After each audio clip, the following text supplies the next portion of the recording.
right, everybody, welcome back to another episode of the Fearcast. This is the podcast dedicated to OCD and anxiety spectrum disorders and getting your life back. I'm your host, Kevin Foss, and I'm a licensed therapist specializing in OCD and anxiety disorders. Thank you all so much for joining me for today's episode. This is a question and answer-based podcast. If you have questions about OCD and anxiety and the spectrum of those disorders, and that includes social anxiety, it includes phobias, it includes OCD, includes generalized anxiety, it can include anything within that realm. If you have questions about that, go over to fearcastpodcast.com. You can send me an email over there by clicking on the Submit a Question link. You can also send an audio question in. Those do get preferential treatment, and those go to the tippy top of the list. And we are out of audio questions. So if you have a question that you would like answered soon, fast, quick, send it in. Go over to fearcastpodcast.com, and again, click on the speech pipe button there, and then record your voice. It gets sent in to me. You can also do that over at Instagram. I'm Fearcast Podcast over yonder, and you can send me a DM. Click on the microphone button, record your voice. It gets your question into me, and I will listen to it, consider it, and likely put up on a future episode. Today, we are going back to the archives. This is someone who sent in a question a while ago, and I'm going to answer it today. To try to mix things up, we've done, we kind of get kind of batches, like I'll do a podcast on, sexual orientation, OCD, and then it seems like, subsequent questions come in about that, or we'll do a POCD, or we'll do a sensory motor question, and kind of those roll in. So this one's going to be a little mixing it up, right? This one's going to be on kind of schizophrenia. Well, you'll hear it's kind of schizophrenia, OCD. It's kind of existential. It's kind of out in the open. And I think it's a great question. It's a bit of a long question. I'm going to read through it. I'm going to try to not make it as boring as I possibly can, even though we shall see what I can do to make it as boring as possible. But I really have nothing else to add at the top of this. The IOCDF conference is in less than a month from now. If you're going, awesome. I hope to see you there. I will be going, just walking around, trying to be, trying to just learn, trying to just connect with people, and just trying to, again, like everybody else, learn a little bit more about this and see how I can help people a little bit more. But it should be super fun. I've never been to Seattle, so we're going to see how that goes. Also, it is Men's Mental Health Month in addition to Pride Month. So I hope everybody out there is celebrating in their way, and I hope everybody out there, all us men out there, all you men's types out there are taking care of themselves, are taking note of what they can do to improve, to talk about it, to be open about it. And hopefully you will hear something that will push you a little bit further sometime this month, whether it's from me or somebody else, or maybe you will take the risk and share something that will help someone to get them to the next level. So I'm not going to spend any more time on that today. I probably should and or could, but I shan't, so I won't. All right, so let's get into this question. This question comes from Eve, so we'll just launch into it. So they say, hello, my name is Eve. I'm from the UK.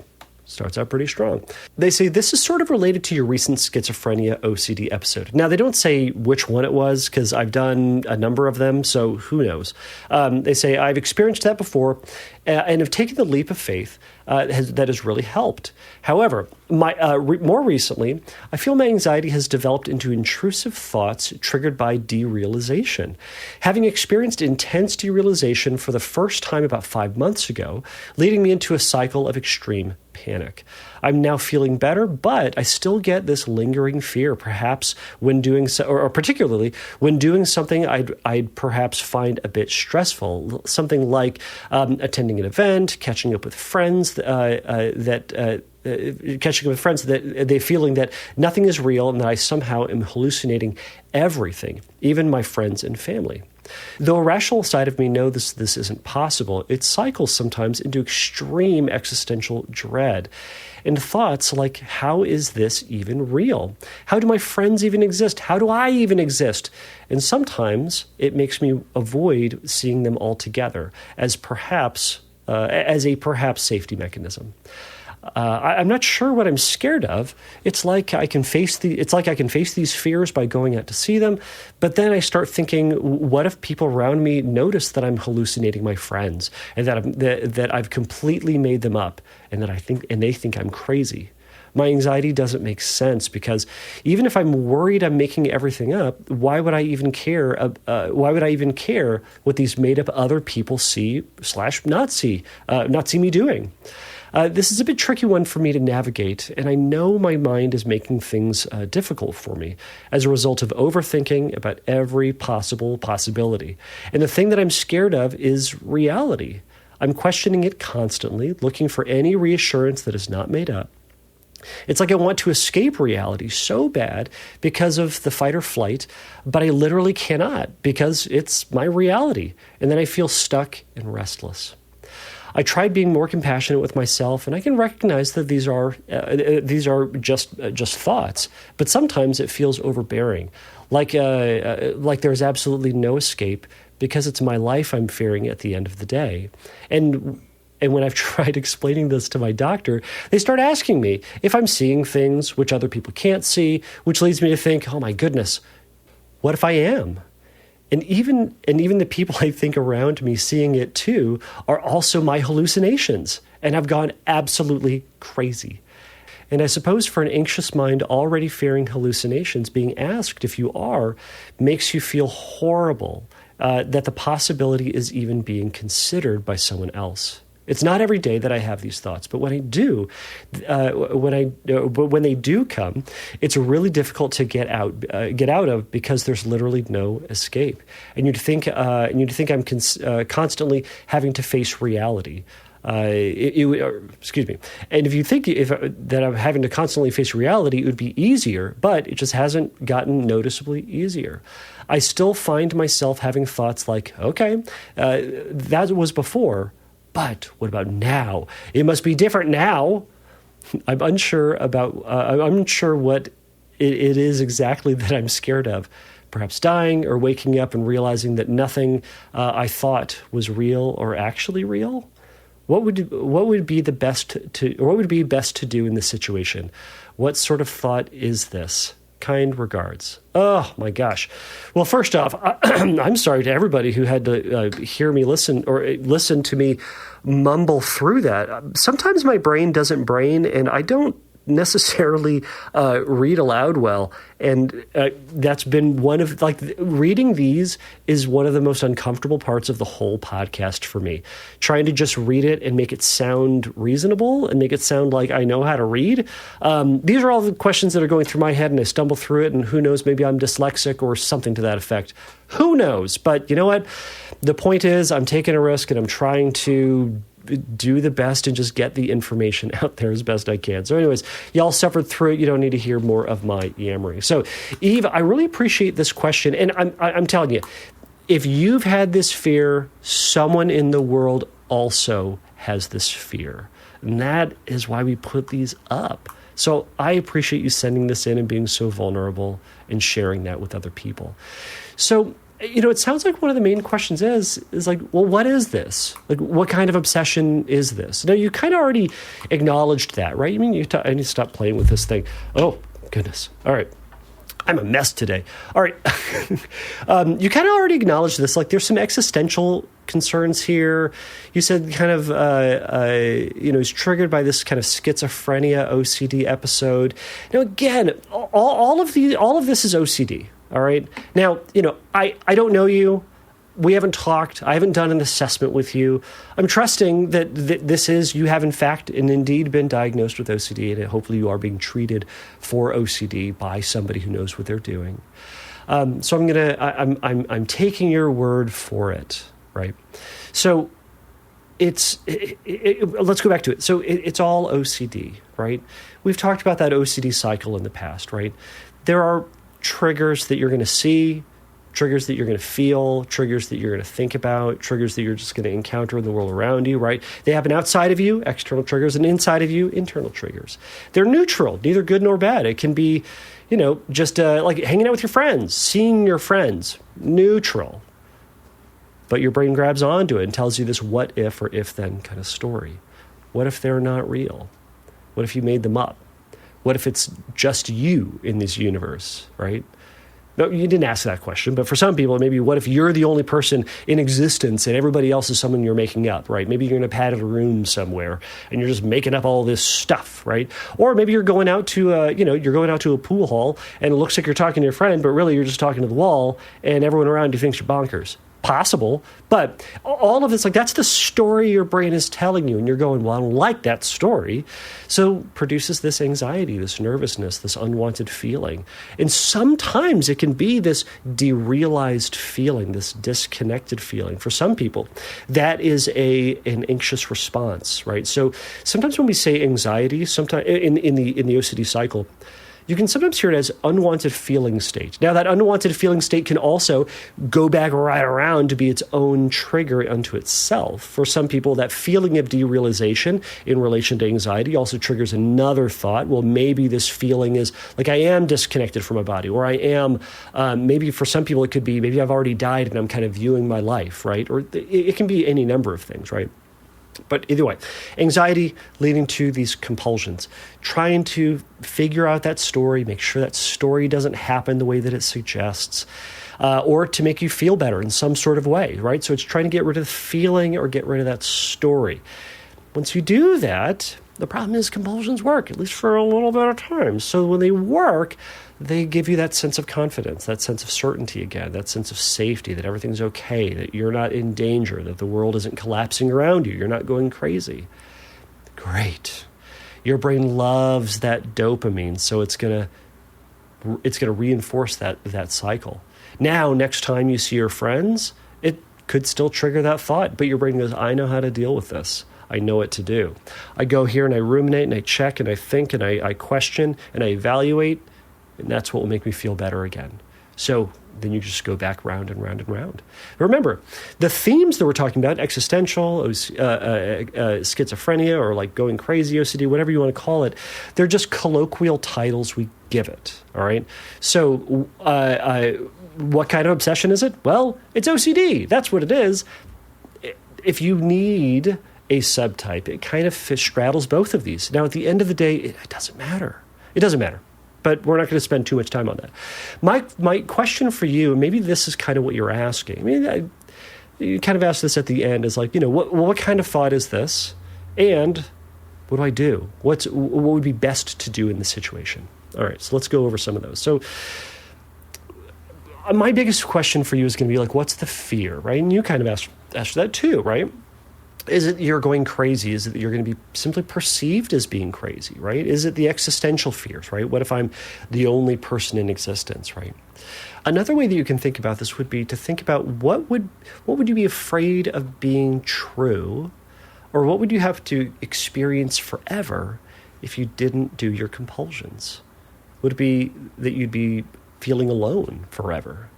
That you'd be disconnected from other people forever, right? There's kind of a theme there in between, or the theme between these, of this idea of like, well, what if, if other people thought I was crazy? So there's two, like, what if they thought I was crazy? Well, that might lead to social rejection. That might lead to ridicule and, being cast out of the group, right? Or being othered, right? Or being, locked away or something. There can be, the idea that maybe you're being, that it's a lack of control or something like that. And I hate to kind of go back to that theme, but it's like maybe it's a sign that you're losing control over yourself, over the world around you, and that feels disconnected. That feels really uncomfortable. It could be that. Now, again, this is why it's important to think about, like, what is the fear for you? What is that story for you? And why is it so important for you to be chasing this down? So when you do that, that will certainly help to be able to, one, give you a chance to be able to challenge the legitimacy of that, right? To look at the compulsions that you're doing, to say, are these compulsions that I'm doing actually tangibly having an effect on that fear, or is it not doing anything for me? Is it actually just kind of making me feel better? Now, I've used this term before, and it's kind of a little blue, I suppose, or a little uncouth. I don't know. I call it emotional masturbation. What ultimately that means is it does nothing. It produces nothing. It doesn't help out anybody else. All it does is make you feel better. That's it. It's emotional masturbation. So is that ultimately what it's doing? Is it just making you feel better? Or are the things that you're doing actually helping to ensure this connection, right? And that's something for you to consider. Another thing that you can think about, and this can to a certain degree help what to do about this, as you asked, is to think about what is the obsession and what has OCD taken from you. Now, that can be friends, spending time with friends. Maybe you've been avoiding going out. Maybe you've been avoiding spending time with people you care about. Maybe it's avoiding going to school, going to class, going to work. I don't know. It could be just simply time in rumination and in checking and evaluating and scrutinizing, right? Has it taken anything else from you? Has it stopped you from doing certain things? Does it make you do things that you don't really care about doing? I would encourage you, and I'm going through this with a lot of my clients and kind of making those lists of like, what are all those things that OCD has taken from you? Really what that's going to do is it's going to highlight the importance. Well, it's going to highlight how dreadful this process has been for you. I'm pretty sure you know how dreadful it is because you've messaged me. But it's going to highlight all the things that you want back. So if you're thinking about values-based exposures and what to do, it's going to be doing things that help you to get those things back and to help you to find that life again that you actually care about, that you actually want. Despite this question and these fears, I want you to go live your life. And that's all the things that OCD has taken from you. Now, listen.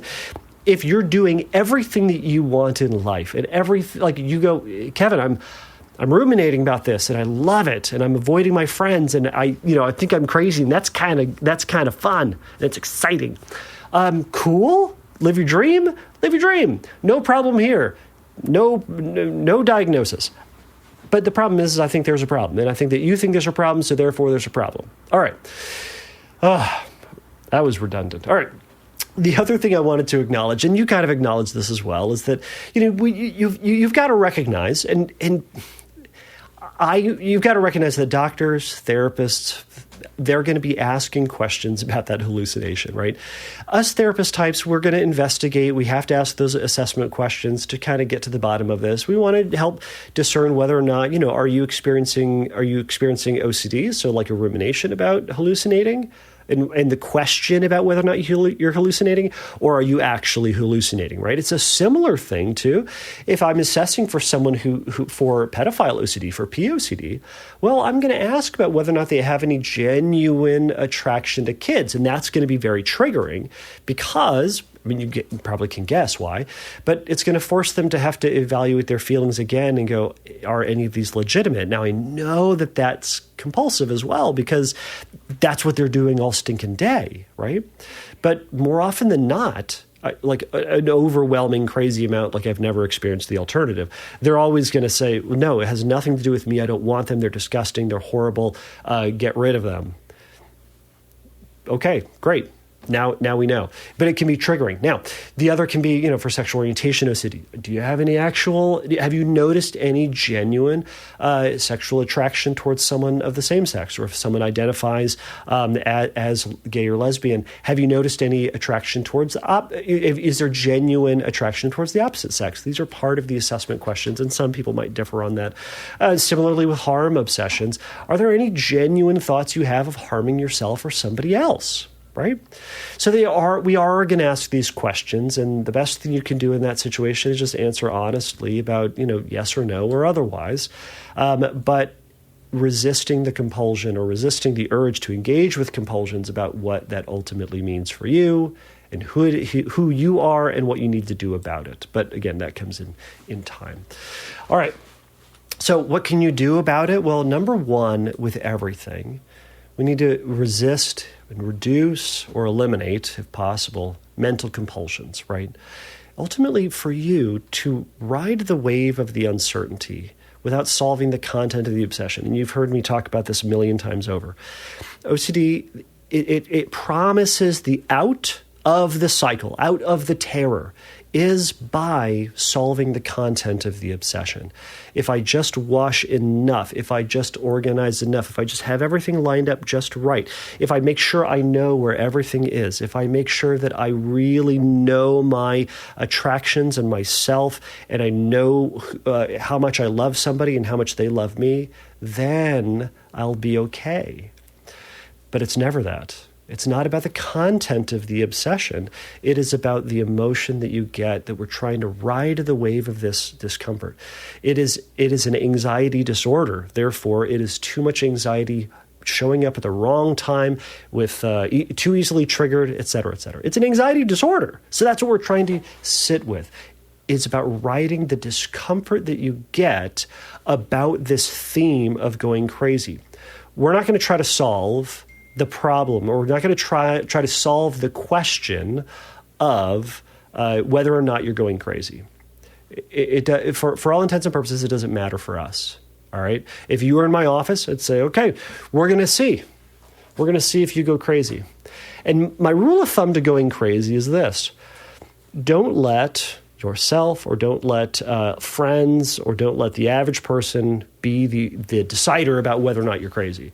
If you're crazy, someone will tell you, and that someone will be a real doctor, or it will be a police officer. Those people will tell you. And when they tell you, well, maybe you are, but who knows? It could be maybe you're not. But we're gonna push that off until then. For right now, what we're doing is we're saying, right now, I've got thoughts about going crazy. I've got thoughts that maybe I don't exist. I've got thoughts that maybe I'm making up all of my friends and that other people are judging me and looking at me. I've got thoughts about that, and I've got this feeling about that. So that's what you've got. We're riding the wave of that. And I'll talk a little bit about that in just a moment.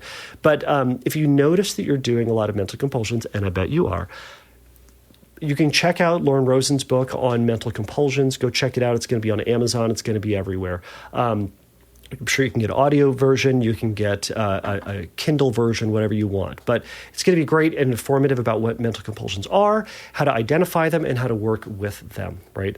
2 that I'm willing to bet are going on. 1 is emotional checking. So that's checking the feelings that you have for the presence or absence or the right amount of certain feelings.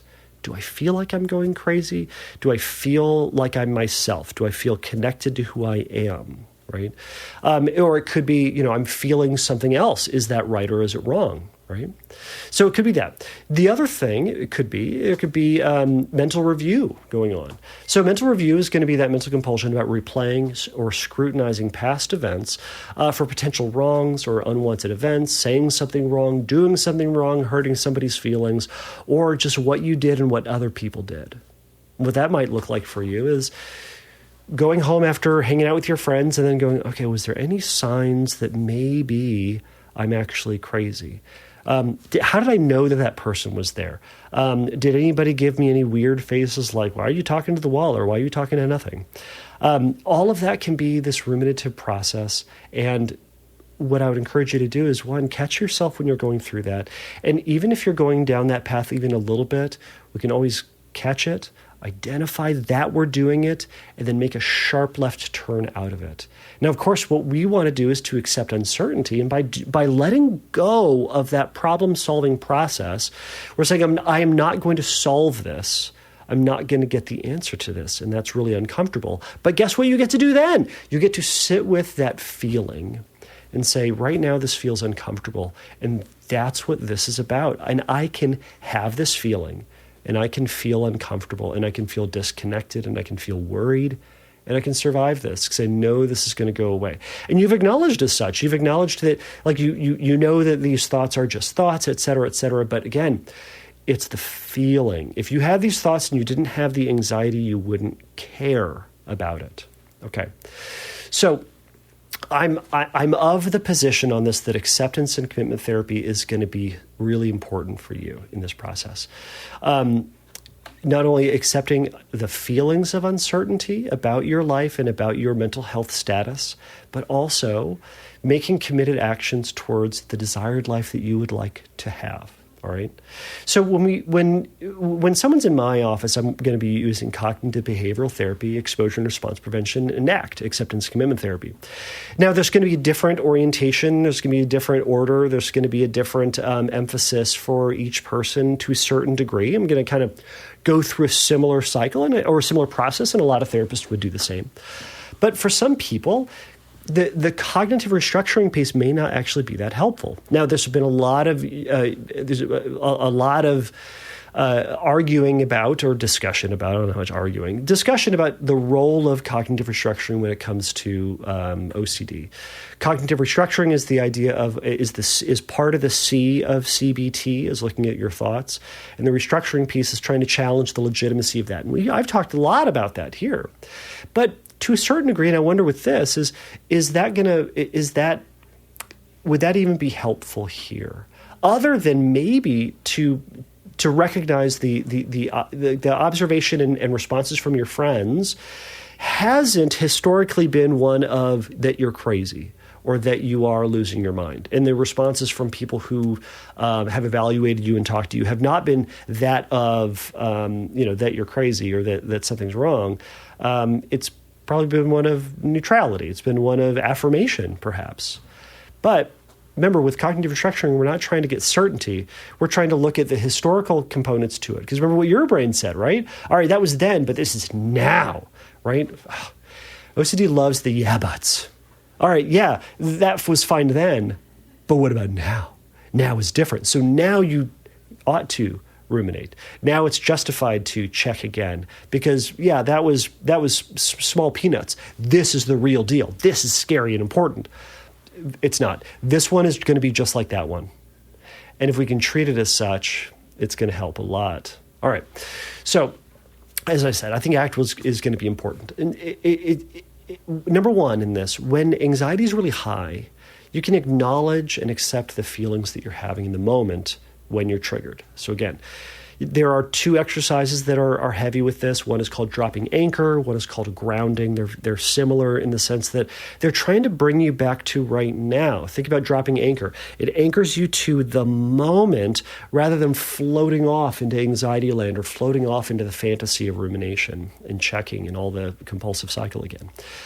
Dropping anchor can be acknowledging all the thoughts and feelings that you're having right now. Just in this moment, when anxiety is high. Remember, we're not going to continue to go down the path to solve the content. Instead, we're just going to observe the process of the content. We're going to observe what it looks like, what it sounds like, what it feels like. You're going to get really in touch with this present moment. And maybe you can do that right now as you're listening to this podcast. What are you thinking? And think about it as, what are the words that are going through your mind? You don't need to argue with them. You don't need to try to shut them down. You don't need to try to rebut them. You don't need to try to add something else to make it okay. We can just simply say, this is a thought that's going through my head right now. These are the words that are going through my head right now. And it could be really mean and aggressive and scary, but we can say it's there, right? Like we can say, if you don't like a horror movie, okay, but you can acknowledge that like Cujo exists or Saw exists or Paranormal Activity exists. You recognize it exists. And you can say it's a movie that I can watch. You know it's there. But we don't need to watch it. We don't need to affirm that we like it, but we can say it's there, right? Similarly, we can look at the thoughts that are going through, or the mental images that are going through our mind. What pictures are in your head? How detailed are they? What do they look like? What colors are there? What shapes are there? Are there people? Are there animals? Are there buildings? Are there, trees? I don't know. But you can notice just what's going through your mind.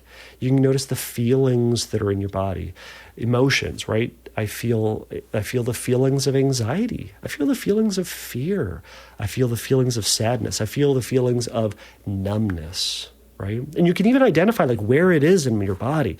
Is it in your chest? Is it in your stomach? Is it in your shoulders? Is it a vice in your head? Does it feel like your head's about to explode out? Does it feel like your chest's going to explode out, right? Do your legs feel wobbly? Do your hands feel cold, right? You can notice, again, going back to like physical sensations and emotions are very closely tied, right? What are all those things? And then similarly, outwardly, what's happening outside of you then? What are the sounds you hear? What are the colors that you see? I'm looking out my window right now and I see there's a big tree out there and I see the wind kind of moving it. I hear the sound of the air conditioner. I hear the just mumbling from offices around me. I hear cars kind of in the distance. I wonder what you hear out there. But that's what's happening right now. When we bring ourselves back to just the moment, then we get a different perspective than when we're just in the middle of it and only focusing on the obsession and grinding it out. It's overwhelming. I've said it before and I'll say it again, as I'll say it now. Life's kind of boring in the best possible way. It's kind of boring when you just sit and you observe the experience that you have. It's kind of boring. Great. From this moment of boringness, what do you want to do? Now, what steps forward do you want to take? Do you want to call a friend? Do you want to watch TV? Do you want to watch a YouTube video? Do you want to draw a picture? Do you want to get back to that meeting? Do you want to get back to that pool hall? I don't know. But you ground yourself back to this moment and you continue forward. And you move forward to just something that's going to be the next checkpoint in your life. Something that's meaningful to you, something that's important to you. I can't imagine you love ruminating, or that you love checking, or that you love Googling for the 8,000th time the same question, or going to ChatGPT, for goodness sake. What do you want to do? And do one of those things. It's not going to be the magic bullet. And don't do it so that the feeling goes away. Do that, and eventually that feeling will go away. It always does. So, as I've mentioned, as you go through this process, as you go through your day, practice observing and noticing the way that your thoughts are showing up. Notice the way that the feelings are showing up. Notice the way the derealization feels. You can notice the act of noticing. You can notice the fact that you're noticing, and notice and describe the responses to the various stimuli, right? What urges, what knee-jerk reactions, what thoughts beget other thoughts. And you're taking this whole process to observe and to notice everything that's happening. Now, in the middle of that, you're probably saying, I don't like it. But it's not about liking. It's about saying what is, right? All this stuff is happening for right now. Not forever, not for always, and not it's a fact. It's that it is happening right now. If you were to watch a horror movie and put that on, you'd be watching and saying, well, I don't like this, but you can say, but I notice what is there. I can describe this, what's happening on the screen. And say, yeah, that is what's happening. Yes. And you know that scene changes. And eventually that movie is going to end. But we're living through each of these moments. I'm just saying, can I ride the wave of this discomfort for right now in my life, knowing that it's transitory, knowing that it's going to be short-lived, knowing that it's going to be maybe long-lived, who knows? But I'm going to ride it for the time that it's there. And then, alongside, at the same time, taking actions towards what's important to you. Now, ACT talks about this what is it called? Action point, decision point? I don't know. I keep forgetting. But it's this idea of these two different directions. When we get hooked into a thought, we tend to do what's called away moves, right? So when the thought grabs us, so when that thought that you're going crazy, or that things are made up, or that you're just hallucinating, and it grabs you and it's scary, you often opt to do away moves. And that is, an away move is things that are moving you away from the life that you want. And sometimes that can be through rumination, right? So you're disconnecting from life. You're disconnecting from your friends, disconnecting from watching that movie that you want to watch. And you're getting into your head. You're disconnecting from the people the person that you're talking to, maybe the podcast that you're listening to. And instead, you're over here in your head doing something else. But that's not what you wanted to do. That's not the joy of life that you sought out. It's something that you do because this fear is there and you're trying to resolve this discomfort, but it's moving you away from the life, right? Maybe it's checking, maybe it's just avoidance, right? But again, that's moving away. And that's not leading you towards a life of value and meaning, full of joy and connection and all that stuff that I bet you want. Now, then there are towards moves. Now, when we disconnect from it, like we talked about with the grounding exercise and dropping anchor and all that stuff. It gives us that freedom to then make a decision on what we're going to do. When we're watching the Saw movie and we recognize that we aren't in the movie, we aren't starring in it, we aren't victim to it, we aren't anything to it, we are standing outside of it and observing that it's happening, then we get to decide what we want to do with it.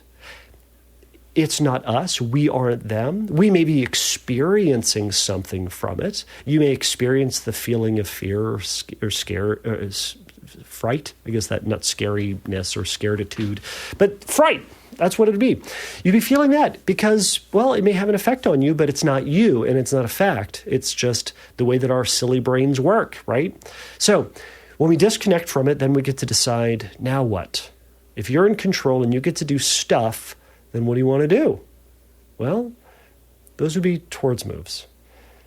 What do you want to be doing in life? And again, remember that list I talked about of all the things that OCD has taken from you? Doing some of those things.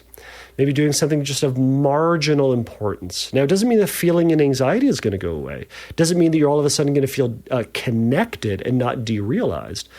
But you're going to feel derealized as you send some emails, as you make some phone calls, as you, watch Homestar Runner. I don't know. Do people do that anymore? Anyways, if you haven't, go see Homestar Runner. It's good. It's what the internet was supposed to be, okay? So the joy of early internet. Oh, the joys of early internet. Okay. So one thing that I will also encourage you to do is go check out a podcast that I did, is an older Fearcast episode with John Hirschfield called Certainty and Confidence. I don't know the episode number, but it came out September 28th of 2020, okay? And it's about putting off certainty for the future and accepting the moment that you're in. We're saying, I don't need to know exactly what's happening. I don't need to know where it's going to go, but I'm gonna build this confidence that things will kind of work out. I mean, this confidence that whatever comes, I can probably handle it because I've handled a lot of stuff in my past. I've gone through a lot, and I'm going to get through a lot of stuff before. How did you get through all of that stuff that you got through before? I don't know. But somehow you got through it. You're a resourceful person. And all you other listeners out there, you're resourceful people. I'm willing to bet.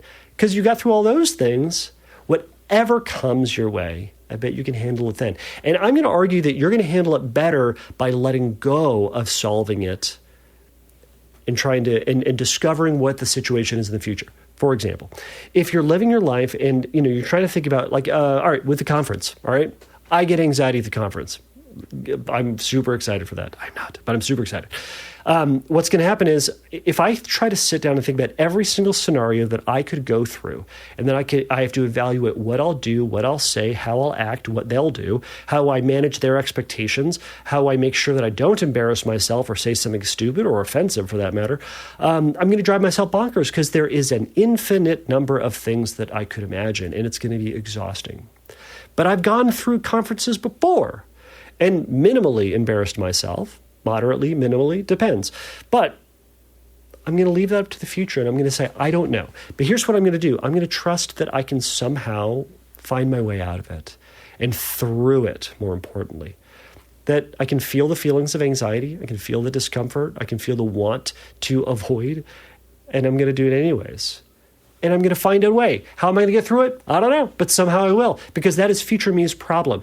My intention then, or my goal then, is to live in this moment. And my goal right now is to continue finishing this podcast. So I'm going to do that, rather than thinking about every single way I could embarrass myself or say something weird or do something weird or whatever it might be. I'll deal with that. That is Conference Kevin's job. Maybe situations will come up, or maybe they won't. But I'm not going to waste my time right now. I'm going to live here. So check out that episode. I think that could be helpful. Now, the other mindset that I encourage everybody to have when it comes to schizophrenia OCD or existential OCD is the acceptance about is kind of the acceptance of the uncertainty of reality and living your values as if those values matter. Now, sometimes with people with existential fears or maybe even schizophrenia fears or going crazy fears, it's like, if that's going to happen, if that content is going to happen, then what do I do? Well, then maybe values and rules and laws don't matter, because if nothing exists, then rules don't exist, other people don't exist, then I can do whatever I want. It's a slippery slope to murder, or it's a slippery slope to something. Or it's that, I may not be myself and I may act way out of character and I might, do something, or I might do something because I can get away with it, right? Or if I'm going crazy, that means I might murder somebody. Here's what I'm going to say to all of that. It's my mindset it pertains to what I call my matrix kids. All right. So the idea is, let's say we live in the matrix. All right. Now, I suppose this can also happen for, like if I'm the only person in existence. Is that solipsism? I keep forgetting. But let's go with the matrix, right? None of this is real. We're all just living in some simulation somewhere. Okay. Maybe we are, and none of this matters. And my talking to a podcast it means nothing, and it's not going anywhere, all that stuff. So if that's the case, well, I'm still in the matrix. I haven't gotten out of it, right? There's no red pill. I think it's the red pill that gets you out of it. There's no red pill that I've found to get me out of it. I'm still in it. So I still have matrix kids, and I still have matrix bills. I still have matrix responsibilities. I have matrix clients I've got to see tomorrow. I've got matrix notes I have to do after this for the sessions that I had earlier today. I got matrix stuff to do. You got matrix stuff to do too. I'm going to continue to do the matrix stuff because I don't want to go to matrix jail. I don't want to go to matrix, court and have to deal with not paying my bills, right? Whatever it might be. I'm going to continue to do the things that I have to do in the matrix, but I'm also then going to pursue the matrix stuff that maybe sounds fun. And maybe there's more stuff out there outside of the matrix that could be more fun. I don't know, maybe. But you know what? This is the stuff that we have. And that's all we can do is work with what we have. So I'm going to try to make the best of my matrix life. And if you are losing your mind and everything is just made up, have the best time of your life with your hallucination friends. I bet they're great. I bet they're super fun. Go have fun with them. And if other people have problems with them, that's their problem, not yours. Go have fun with them and learn stuff and have joy and give joy and peace and love to other people around you. Because wouldn't we want other matrix people to do that for us?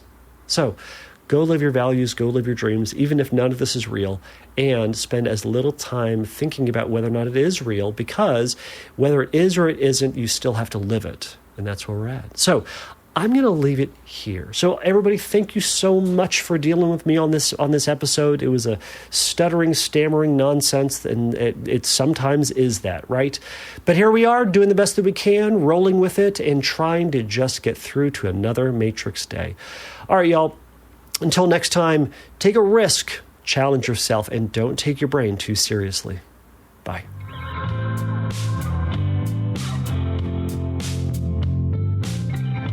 Thank you for listening to the Fearcast. If you would like your question answered on a future episode, please click on the Submit a Question link at fearcastpodcast.com.